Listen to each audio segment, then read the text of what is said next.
IPO 과정에서 기관 투자가를 대상으로 한 수요 예측은 상장을 앞둔 기업의 시장 가격을 알아낼 수 있는 측면에서 아주 중요한 제도 중 하나입니다. 하지만 개인 투자자를 상대로 하는 공모 청약에 비해 경쟁률이 월등하게 높은 현상이 빈번하게 나타나고 있는데요. 그 이유가 무엇인지, 그리고 이로 인한 문제점은 무엇인지 박지은 기자가 취재했습니다.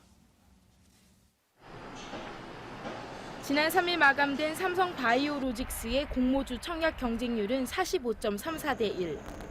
하반기 최대 기업 공개라고 알려진 것과 다르게 기대에 못 미치는 성적이었습니다.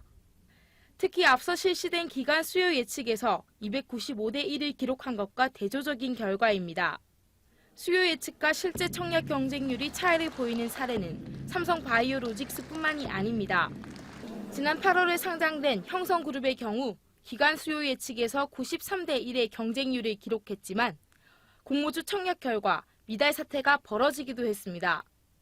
시장에서는 수요 예측과 청약 결과가 다른 이유로 기관의 무책임한 수요 예측 참여를 꼽고 있습니다. 개인은 공모주를 청약할 때 청약 증거금을 내야 하기 때문에 대규모 자금이 필요한 반면 기관은 이를 보증할 자금을 따로 내지 않아도 됩니다. 수요 예측 참여 이후 청약을 하지 않은 기관에 대해 일정 기간 수요 예측 참여를 하지 못하게 하는 제재 등이 있지만 실효성은 크지 않습니다. 전문가들은 기관의 묻지마 베팅 행태를 막기 위해 주관사인 증권사의 역할이 가장 중요하다고 지적합니다.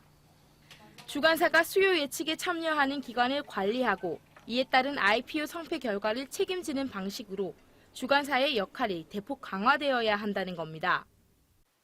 증권사에 따라서 그만큼 상당히 차별화된 뒤에 그 역량이 구분될 정도 약간 증권사의 역할이 좀 부여가 될 필요가 있다는 거예요. 지난달 초 금융위원회는 주관사의 자율성과 책임을 강화하기 위해 수요 예측 참여 기간을 주관사 스스로가 결정할 수 있는 등의 대책을 내놓은 바 있습니다.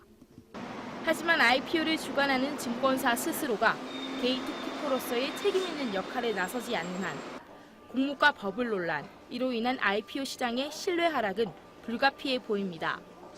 머니투데이 방송 박지은입니다.